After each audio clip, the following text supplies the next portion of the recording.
বাংলাদেশ বিমান বাহিনীর একটি যুদ্ধ প্রশিক্ষণ বিমান F-7 BGI মডেলটি ভেঙে পড়ে মাইলস্টোন কলেজের পাশে খেলার মাঠে। মুহূর্তে শিখা ধরে যায় বিমানটিতে, চারপাশে ছড়িয়ে পড়ে ধোঁয়া আর ভয়। অপ্রত্যাশিত ভয়াবহতায় মুহূর্তেই শোনা যেতে থাকে পাইলটের প্রাণহানি হয়েছে। এমনটাই জানায় শুরুতে ফায়ার সার্ভিস এবং প্রত্যক্ষদর্শীদের অনেকে। অনেক সংবাদ মাধ্যমও দ্রুত ছড়িয়ে দেয় এই খবরে যে পাইলটের জীবন আর নেই। কিন্তু সেই ধোঁয়ার ভেতরেই যেন আশার একটি ক্ষীণ আলো দপদপ করে জ্বলে ওঠে।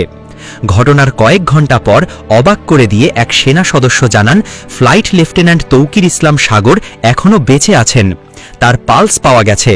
ঘটনাস্থল থেকে তাকে হেলিকপ্টার MI-17 করে সম্মিলিত সামরিক হাসপাতালে CMH-এ নিয়ে যাওয়া হয়। বর্তমানে তিনি CCU-তে চিকিৎসাধীন। এ তথ্য নিশ্চিত করেছেন ঘটনাস্থলে দায়িত্ব পালন করা এক সেনা সদস্য। তিনি জানান, এটি ছিল ফ্লাইট লেফটেন্যান্ট তৌকিরের প্রথম সোলো ফ্লাইট।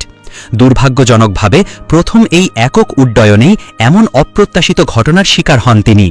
প্রাথমিকভাবে তাকে শনাক্ত করা কঠিন হয়ে পড়লেও পরে পালস শনাক্ত হওয়ায় তাকে দ্রুত চিকিৎসার ব্যবস্থা করা হয়। তবে এখন পর্যন্ত বাহিনী কিংবা প্রশাসনের পক্ষ থেকে তাকে অফিসিয়ালি প্রাণহীন ঘোষণা করা হয়নি।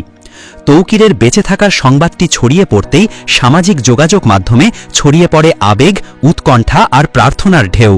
তৌকিরের বন্ধু ও অনলাইন অ্যাক্টিভিস্ট সায়েদ আবদুল্লাহ ফেসবুকে লেখেন, গণমাধ্যম কর্মী থেকে শুরু করে সবাইকে জানাতে চাই, এয়ারফোর্সের অপ্রত্যাশিত ঘটনার কবলে পড়া প্লেনের পাইলট তৌকির এখনও চলে যাননি। দীর্ঘ সময় পরে তাকে খুঁজে পাওয়া গেছে। তিনি বর্তমানে আহত অবস্থায় CMH-এ ভর্তি আছেন।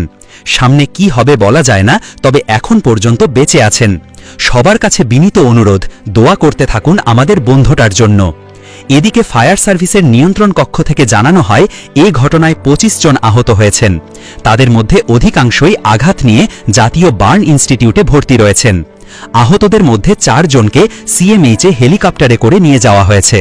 বিমান বিধ্বস্ত হওয়ার তীব্র শব্দে পাশের মাইলস্টোন স্কুল ও কলেজে ভয় ছড়িয়ে পড়ে। শিক্ষার্থীরা কান্নায় ভেঙে পড়ে, কেউ দৌড়াতে গিয়ে পড়ে যায়, কেউ আবার স্তব্ধ হয়ে যায় ভয় পেয়ে। শিক্ষক শিক্ষিকারা শিক্ষার্থীদের দ্রুত নিরাপদ স্থানে সরিয়ে নেন। অভিভাবকেরাও ছুটে আসেন সন্তানদের খোঁজে। বিধ্বস্ত বিমানের ধ্বংসাবশেষে কাজ শুরু করেন ফায়ার সার্ভিস ও সেনাবাহিনীর সদস্যরা। উদ্ধার কাজে সাধারণ মানুষও সাহায্যে এগিয়ে আসেন। আগুন নিয়ন্ত্রণে আসে, কিন্তু ক্ষতচিহ্ন থেকে যায় জায়গা জুড়ে। এই ঘটনায় আবারও প্রশ্ন উঠেছে, শিক্ষা প্রতিষ্ঠান ও ঘনবসতিপূর্ণ এলাকায় সামরিক প্রশিক্ষণ বিমান ওড়ানো কতটা নিরাপদ?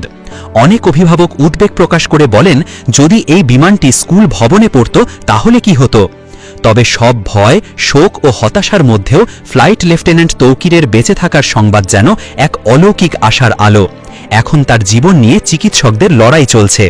সময় এখন শুধু একটিই প্রার্থনার, তৌকির বেঁচে ফিরুক, আবার ফিরে আসুক আকাশে ওড়ার স্বপ্ন নিয়ে। বাংলাদেশের আকাশে যেন আর কোনোদিন এইভাবে শিখা ঝরে না পড়ে, শিশুর কান্নায় না কাঁপে স্কুলের মাঠ, আর পরিবারের বুকে না নামে হঠাৎ করে শোকের অন্ধকার।